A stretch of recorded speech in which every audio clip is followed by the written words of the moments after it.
Welcome again to another edition of Minnesota Camper. I am John from Hilltop Camper and RV, and today we're talking about everything lithium batteries. Folks have been using those generators for a long, long time, but there are things that are have been developed for quite some time now and continue to get better and bigger. And if you are looking to get out and truly boondock, we are able to help you with some knowledge coming today in just a moment. But first, I want to tell you, like and subscribe to the channel, get some more information. This is a show about Minnesota camping for Minnesota campers. And what better way to do it than from Dragonfly Energy? They produce the Battleborn batteries that we see in a lot of the units that we carry, or you can purchase through Hilltop Camper and RV, and can purchase just about anywhere. But Brandon Newman is here. He's the business development specialist for them. And we're talking about Minnesota camping, so why not have a Minnesota camper with some Minnesota ties? Hi, Brandon. How you doing, man? Doing well, John. How are you? Yeah, good. Tell us about those Minnesota ties. You're in Reno now with the company, but you're from Yep. Minnesota. Yep, in Reno now, but grew up in Duluth, 18 years there, went to school in Mankato, spent 5 years in southern Minnesota, and then I've bounced around out west. I've lived on the Mississippi River in Winona and La Crosse as well during that time. So family's still there. Got all my ties in Minnesota. Have you done some Minnesota camping? My whole life, primarily kind of wilderness camping in the Boundary Waters Canoe Area Wilderness in a canoe, but I did a lot of car camping and RV camping as well. Wonderful. Fantastic. Did you ever do any winter camping into the Duluth area or north? So I did, yeah, up in Ely. My dad had a canvas tent that we'd go out and do some winter Wow. camping in the Boundary Waters growing up. So a lot of fun. Great. Well, fantastic. We're glad to talk to you about this because people have a lot of questions about lithium batteries, and I know the capabilities are very strong with your product and lithium batteries in general, depending on how much you get. We get a lot of people come on our lot and they say, hey, we want to be able to go out anywhere. And they get really excited when they see a solar panel because they think that solar panel means we are going to be able to go out to Utah and be in the middle of nowhere and never talk to anybody. And I always mentioned to them, I said, if that's really your goal, you're going to need a lot more than that. We start getting into the conversation about lithium batteries, and you're of course representing Battleborn. So first of all, let's talk about what is the potential of a lithium battery system and the things that you can do. Yeah, absolutely. I think historically in the RV industry, we've been using a lot of lead acid or AGM type batteries for that energy storage block. So what you get with a generality of lithium versus those lead acid counterparts are lithium is going to give you twice the energy storage in the same usable platform. It's going to charge a heck of a lot faster. If you've got solar panels on there, those mate very well with lithium batteries. And when sized appropriately, you can really get out there, stay out there, and kind of camp carefree the way that you want to. When you say that, how long, what factors come into how long, and where you can go before you're really stuck amongst the mountain goats? Yeah, I mean, we get asked that question all the time, right? What will this battery bank size do for me? Yep. And it really depends on what your expectations are and what you want to go out there and run, right? If you're the type of person who isn't using very many things, you're not glamping, you're kind of sitting outside your camper and you use your batteries for lights and your 12-volt fan to circulate some air when you're sleeping, a small battery bank is going to be perfect for you. But we always get the question of what does it take to run my air conditioner? Mm-hmm. And that's where you need to start actually thinking about how much battery you're putting in. It's simple math. You've got everyone talks about batteries in amp hours, but we talk about loads in watts. So if you can convert your batteries over to watts, like a 100 amp hour battery is 1,280 watt hours. That's just 12 volts times 100 amp hours. If you start thinking about batteries in that sort of term, you can start thinking about how many batteries you need to be able to run specific loads like an air conditioner for a specific amount of time. Most air conditioners in an RV pull about 1,200 to 1,300 watts. So you're going to burn about 100 amp hour lithium battery an hour. So you can start to think about that and how much you actually need. And then you get into solar and what you want to use to replenish that battery bank. Can you fast forward some of the math for us? Because that's not maybe as simple a math as you put it out to be, maybe not for us that aren't smart. But if we're talking, let's say we're extreme, right? And let's just say you've got that person that they've hit retirement. They're getting something that they really want to take out there. They're going to Moab for a week in July. What kind of cost? What kind of battery system are you looking at? And I realize as you alluded to, it would vary, but give folks an idea of the kind of investment they need to make. Yeah, and if you can kind of talk about that in batteries alone or maybe the full system. Yeah. So just starting with the batteries for that off-gridder that wants to go out there and live with all the amenities, you're probably looking at getting at least a 600 amp hour battery bank. And depending on the quality that you're okay with, you could be anywhere from a couple grand up to $5,000 in batteries for that type of system. Okay. Going along with that, there's all the accoutrements of the battery bank that allow you to run those loads. That's the big inverter charger, or maybe multiple inverter chargers, the battery monitor, the solar charge controller to handle however much solar you can get on the roof. For any of those serious off-gridders, just fill the roof. Whatever space you got, fill it. It's probably not going to be as much as you would absolutely hope to have, but that's a good starting point. Solar panels are relatively inexpensive, so you're probably all in full package for a total off-gridder somewhere between $5,000 and $8,000 for the parts alone.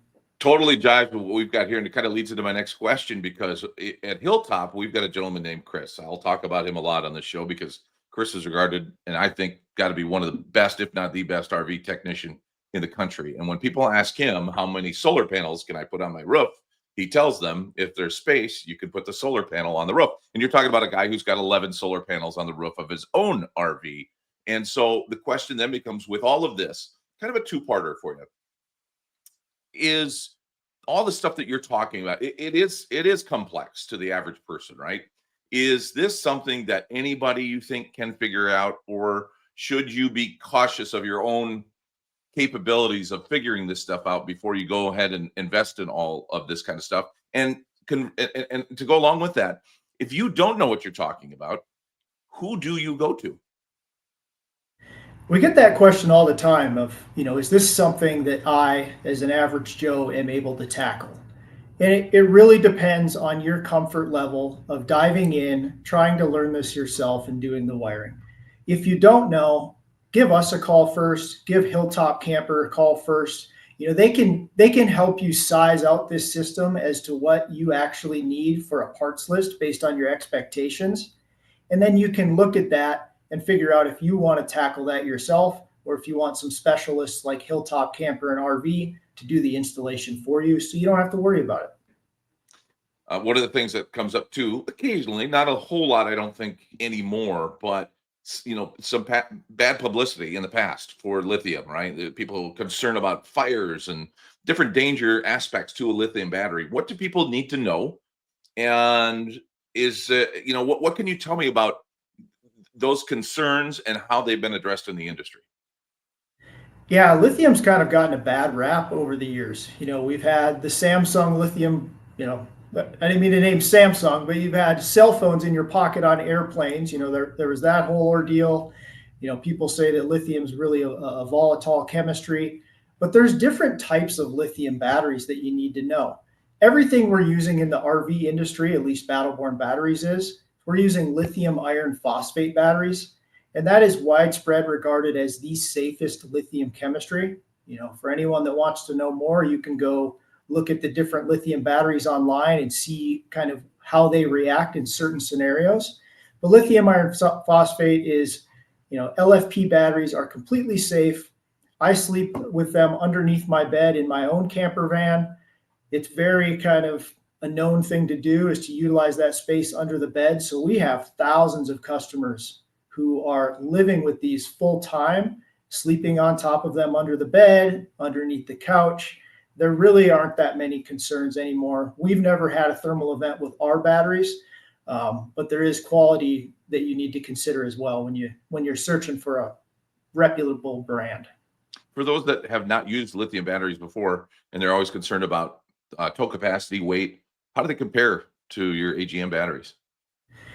If you look at usable capacity, you get twice the usable capacity in lithium at less than half the weight. You would need two AGM batteries at about 140 pounds to get 100 amp hours of usable capacity, where our lithium is 32 pounds for 100 amp hour. So if your batteries are up on the tongue of your pull behind bumper trailer, you are saving a heck of a lot of tongue weight for towing capacity. What else? What did I miss? I'm sure I missed something. What other things come up for you every single day, most commonly? Well, you're in Minnesota, so we always get the cold weather question, right? Yes, yes.